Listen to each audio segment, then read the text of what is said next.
Muy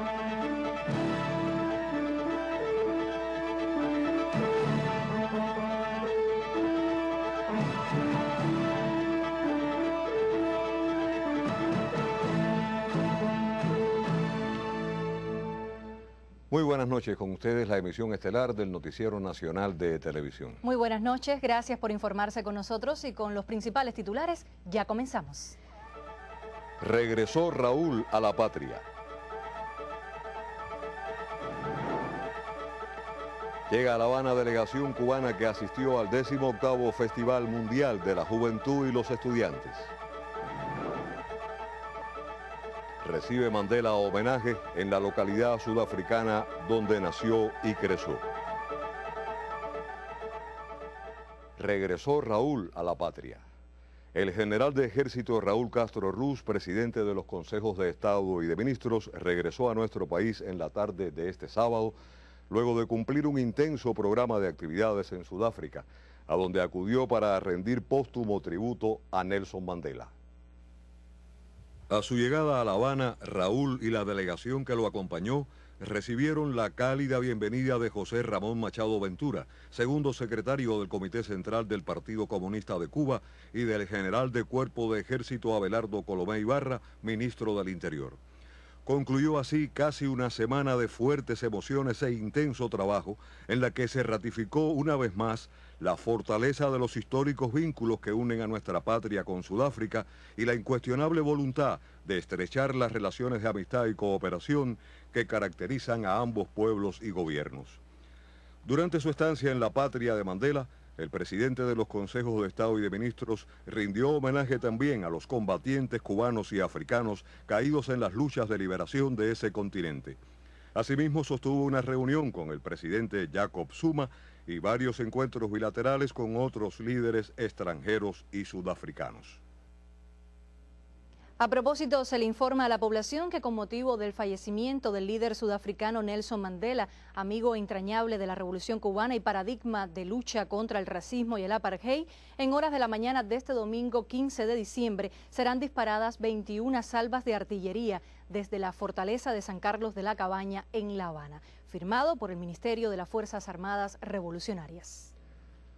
Habitantes de Cuno y de los pueblos de los alrededores, así como visitantes venidos desde todos los puntos de Sudáfrica, dieron hoy el saludo póstumo al mayor hijo de la nación sudafricana, Nelson Mandela. A 9 días de su fallecimiento, los restos mortales del líder sudafricano llegaron a Uncata, a 30 kilómetros de su suelo natal. Mañana será enterrado en la aldea donde nació, en Cuno. Hasta allí se trasladarán unas 4.000 personas, entre ellas mandatarios de unos 20 países. Era mi padre, esperaré las horas que haga falta. He venido a rendirle el último homenaje porque no volveremos a verlo y a decirle, bien hecho, padre. En las últimas horas antes de ser enterrado, Tata Madiba recibirá los honores finales de Estado y posteriormente los ritos del clan de donde emergió para convertirse poco a poco en la voz y la esperanza del pueblo negro sudafricano. Con su inteligencia, perseverancia y ejemplo, Mandela logró cohesionar a una nación y constituirse en baluarte del continente africano y de toda la humanidad. En la redacción internacional, Daisy Gómez. Y China se convirtió este sábado en el tercer país en colocar una sonda en la Luna, mientras Irán envió con éxito un mono al espacio por segunda vez. Una nave china no tripulada aterrizó en la Luna con la misión de realizar estudios geológicos, un hecho sin precedentes desde 1976. Solo Estados Unidos y Rusia habían logrado llegar al satélite terrestre. El módulo contiene un robot de exploración de unos 100 kilos y usa baterías solares. Mientras tanto, Irán lanzó un cohete con un mono a bordo en el primer día de la semana de la investigación. El viaje espacial duró 15 minutos y es la segunda experiencia de su tipo, luego de que el país persa enviara con éxito otro simio en enero pasado. Varios miles de personas se movilizaron hoy en Ucrania en pro y en contra del gobierno del presidente Víctor Yanukovych. La policía aseguró el espacio que separaba ambas protestas y no se produjeron incidentes. Bajo el lema "Salvemos Ucrania, nuestra patria común", Miles de partidarios del presidente se reunieron cerca del lugar donde se manifiestan quienes exigen su dimisión, así como la Asociación Económica y Política con la Unión Europea. A Kiev han acudido varios representantes de ese bloque para apoyar a los opositores. En las últimas horas llegó desde Washington el senador republicano John McCain en un claro acto de intromisión en los asuntos internos de Ucrania. Hoy finalizó en Bolivia el Año Internacional de la Quinoa. El presidente Evo Morales encabezó los festejos en la degustación del mayor plato confeccionado hasta ahora con el llamado grano de oro de los incas. La Organización de Naciones Unidas para la Alimentación y la Agricultura, FAO, también destacó la campaña mundial para promover el cereal andino como alternativa en la lucha contra el hambre. El grano de quinoa es considerado el alimento más completo que existe. Tiene notable resistencia a las plagas y no precisa altos niveles de agua para su cultivo. Numerosos países de África, Asia y Medio Oriente persiguen estrategias para insertar su siembra a gran escala. El autor del tiroteo ocurrido este viernes en una escuela de Denver, Estados Unidos, fue identificado como Carl Person, de 18 años, según informó el alguacil del condado. El joven hirió con una escopeta a 3 alumnas, una de ellas de gravedad, y arrojó una de las bombas Molotov que portaba, suicidándose posteriormente. La autoridad policial se reservó la identidad del profesor, con quien Person había tenido una confrontación y a quien planeó atacar desde el principio. En Washington, el presidente Barack Obama recordó hoy a los 20 niños y 6 adultos asesinados hace un año en una escuela de Connecticut. Esa matanza reavivó la discusión en Estados Unidos sobre el porte de armas de fuego y el debate no prosperó en el Congreso.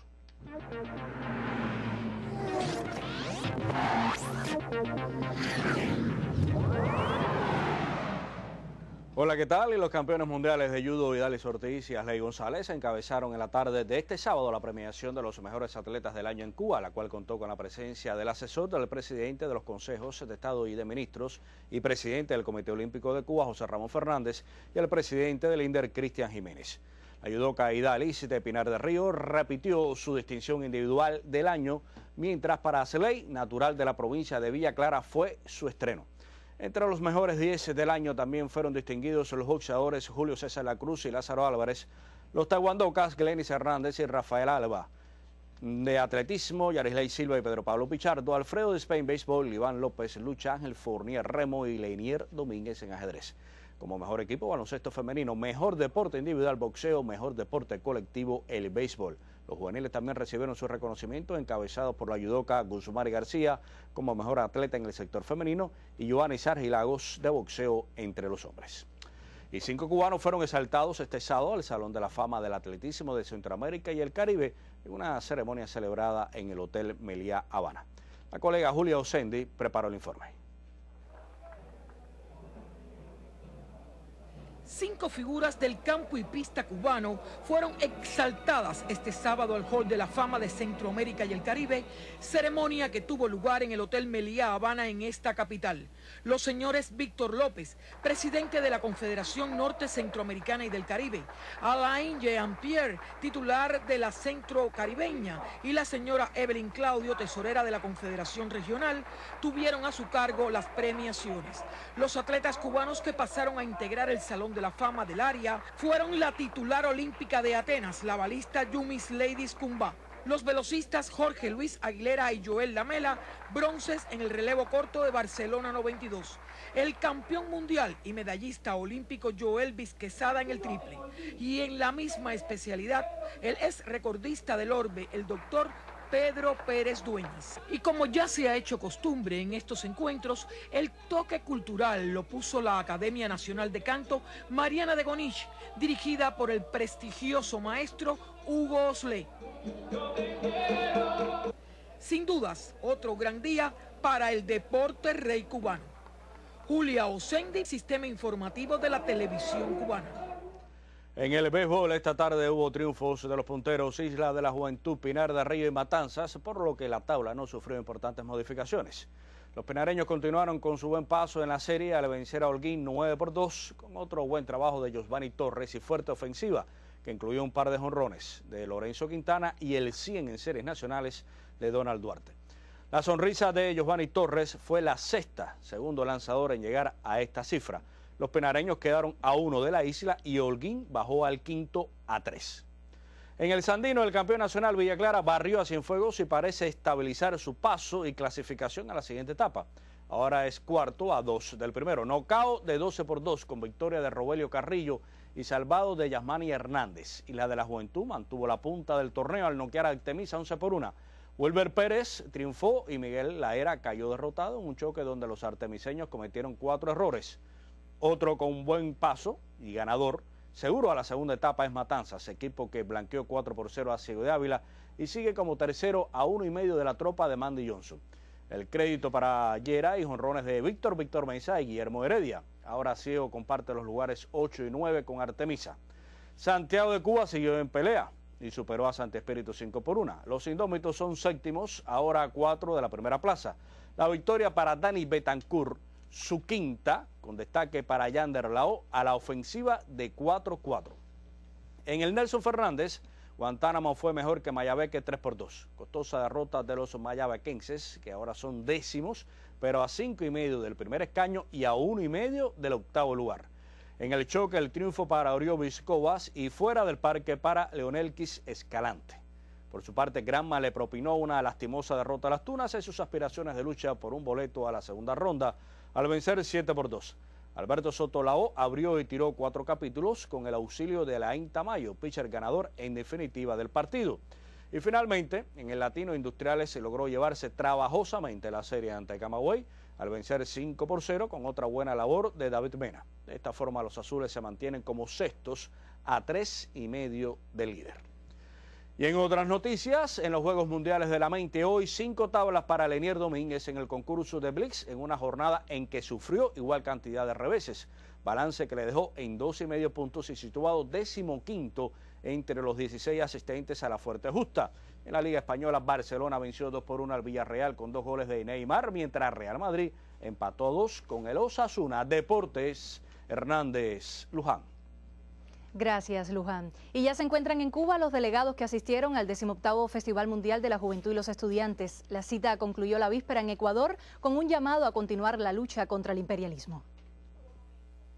Por la Terminal 3 del Aeropuerto Internacional José Martí arribaron los 260 delegados que llevaron la voz de Cuba a la cita juvenil que durante la última semana reunió en Quito a jóvenes de más de 90 países. Especial también la delegación, el encuentro que tuvimos con la delegación de Venezuela. Ahí realmente pudimos sentir todavía la presencia de Chávez.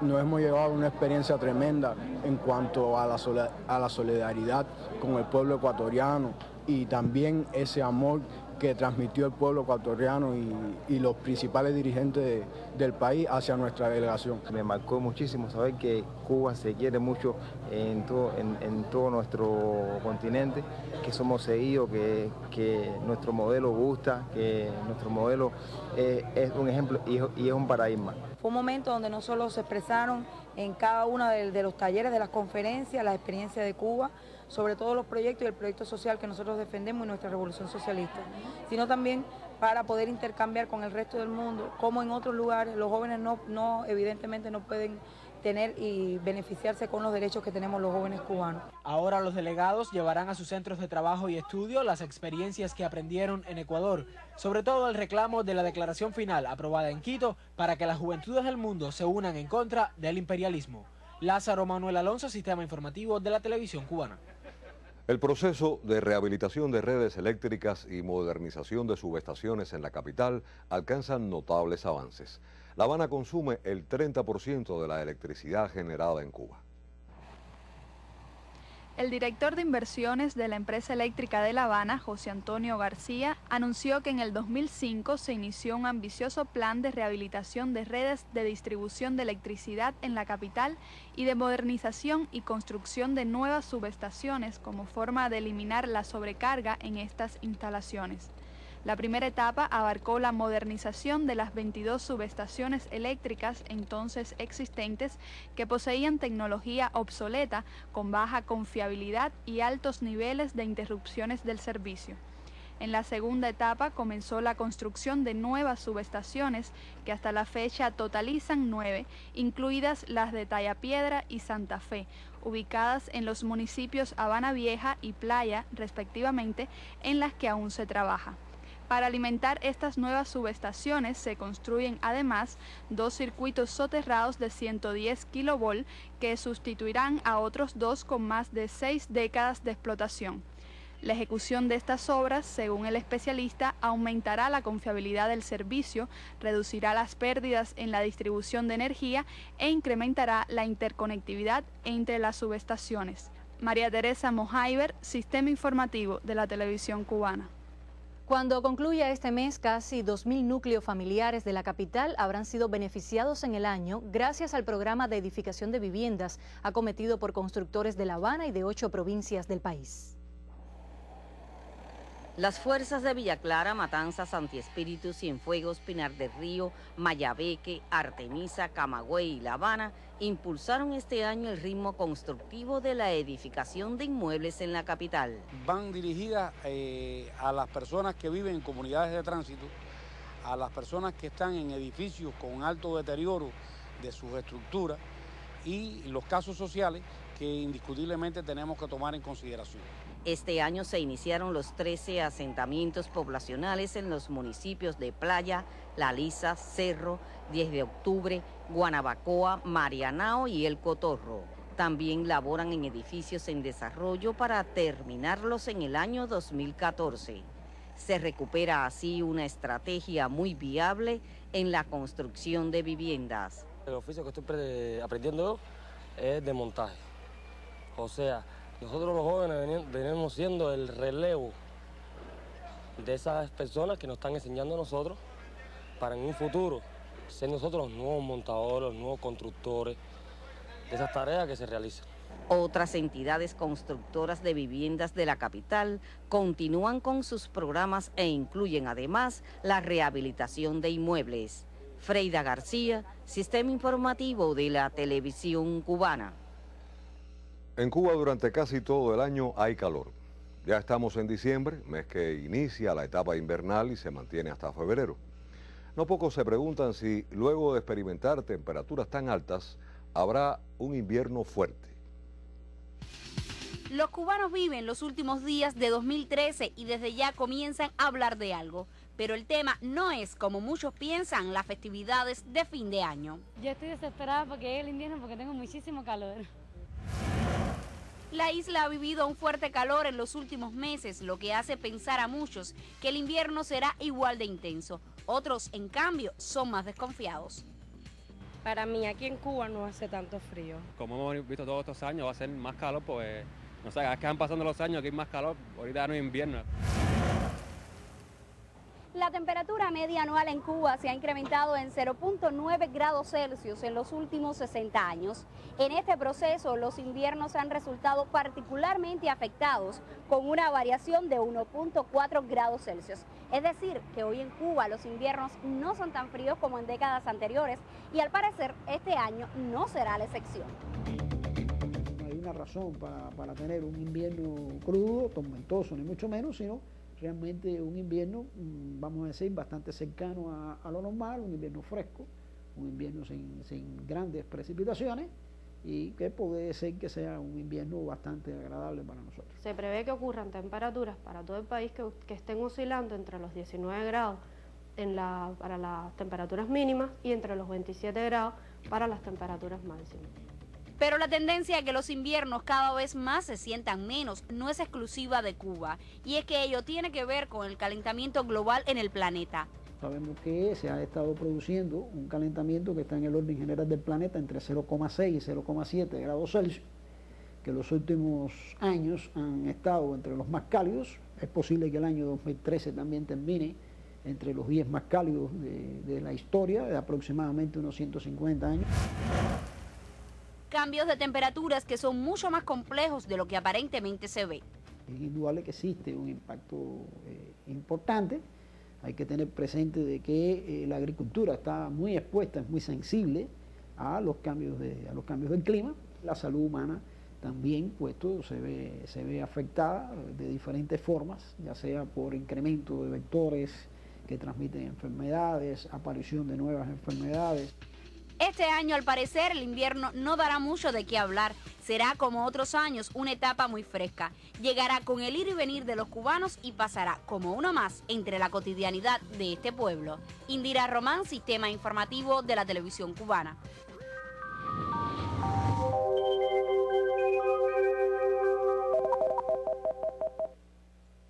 Muy buenas noches. Como acabamos de ver, este no es el único invierno poco frío que hemos estado teniendo sobre nuestro territorio. En los últimos 150 años, en 9 oportunidades hemos tenido inviernos muy similares. Y muestra de ello pueden observar en las imágenes del satélite meteorológico que aquí sobre el Golfo de México hay un nuevo frente que debe llegar mañana en la tarde al extremo más occidental de nuestro archipiélago, pero con poca variación en las temperaturas, solo ligeros descenso en las temperaturas extremas. Por tanto, el pronóstico para las próximas horas en el occidente es de un amanecer con muy poca nubosidad y estará parcialmente nublado en el extremo más occidental. Los valores mínimos de temperatura oscilarán entre los 20 y hasta 22 grados Celsius. En la mañana los vientos, y antes que llegue el frente, soplarán del sur hasta 20 kilómetros por hora. Desde el final de la mañana se nublará y durante la tarde en el occidente del territorio con la ocurrencia de algunos chubascos y lluvias con máximas entre los 30 y 31 grados Celsius y los vientos al final de la tarde girarán del noroeste al norte hasta 25 kilómetros por hora. En la región central de nuestro archipiélago un amanecer soleado con mínimas de 20 y hasta 21 grados. Por la tarde se esperan algunas lluvias, sobre todo al final de la tarde y en las primeras horas de la noche, con valores máximos de temperatura de 31 grados Celsius. Los vientos, tanto en el centro como en la parte oriental, serán variables débiles durante todo el día. En las provincias de la región oriental, poco cambio en el tiempo, un amanecer soleado con mínimas de 20 y hasta 23 grados. Por la tarde, muy poca lluvia con máximas muy elevadas entre los 31 y hasta 33 grados Celsius. Ahora bien, para los próximos 3 días van a continuar ocurriendo algunos chubascos, sobre todo en el occidente y centro, por la permanencia de este sistema frontal que, aunque estará al norte de nuestro territorio, el flujo de vientos del nordeste pues arrastrará nublados hacia zonas de la costa norte fundamentalmente. Y en cuanto a las temperaturas, pueden ver que serán ligeramente más bajas que días anteriores, entre 26 y 27 grados Celsius las máximas en el occidente, mientras que en el resto del país estarán entre 28 y hasta 31 grados. En resumen, para las próximas horas, cambio de tiempo por la tarde y mañana en el occidente del territorio. Hasta aquí el tiempo. Les deseo a todos una noche muy feliz y hasta mañana. El primer nacimiento de trillizos de los últimos 3 años en Pinar del Río ocurrió en el Hospital Abel Santa María Cuadrado de esa provincia. Ante el embarazo de alto riesgo, la cesárea fue planificada para las 36 semanas y la buena noticia es que se logró un feliz término de la gestación. José Nataniel, Regla Natalia y Natalie Caridad nacieron en el Hospital Abel Santa María Cuadrado de Pinar del Río y evolucionan satisfactoriamente gracias a la labor del personal médico y paramédico. Los pesos de los bebés fue el primero una hembrita de 2.400 gramos, el segundo de 2.000 gramos y la tercera de 1.900 gramos. Se criaron estos bebés en diferentes bolsas con diferentes placentas, o sea, que eran triamnióticos, tricorial. La madre Jenny Díaz Leal recibió un especial seguimiento desde la atención primaria de salud. Estoy encantada con mis hijos, no duermo, pero estoy encantada. Lo cierto es que este ha sido el mejor regalo que recibió Jenny a pocos días de finalizar el año. Desde Pinar del Río, Zunilda Veiga, Sistema Informativo de la Televisión Cubana.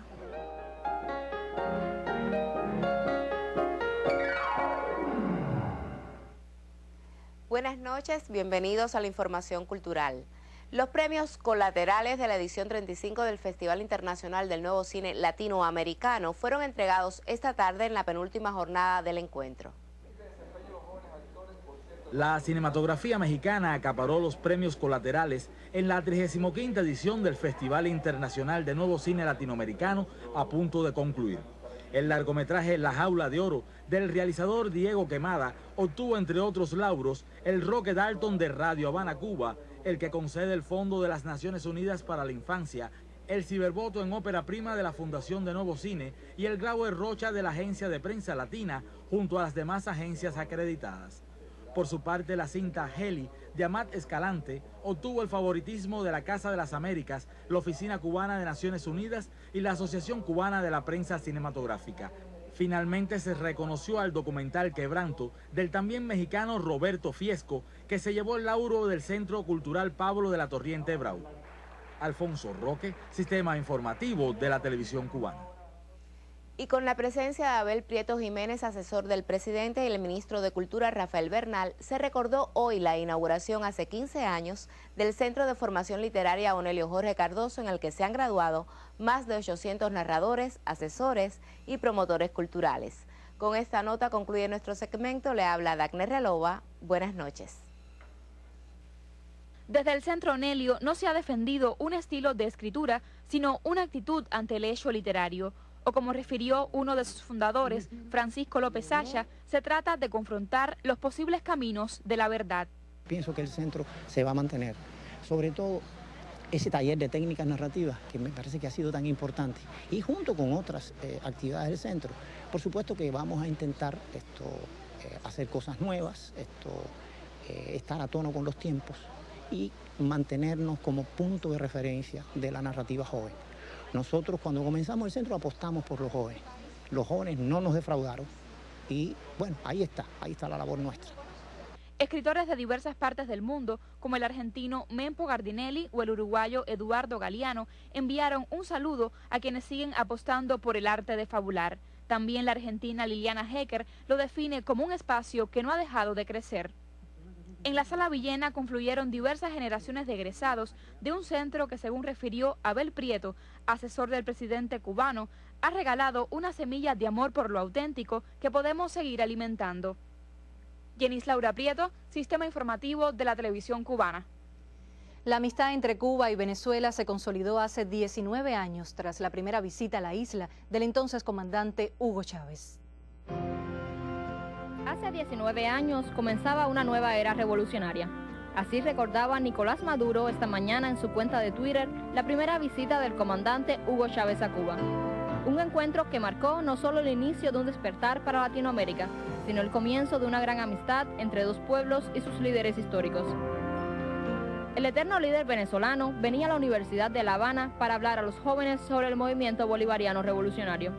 Una oportunidad que fue suficiente para consolidar, tras innumerables visitas que le sucedieron, una hermandad que poco a poco dio esperanza a muchos pueblos.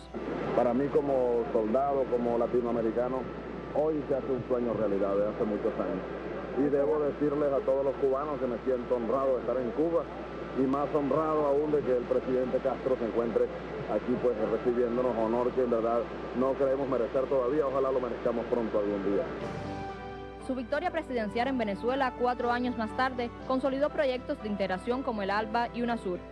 Un hombre de pueblo, carismático, que se enamoró de Cuba y su revolución, impulsor del legado de Martí y Bolívar, defensor de las causas justas y la dignidad humana.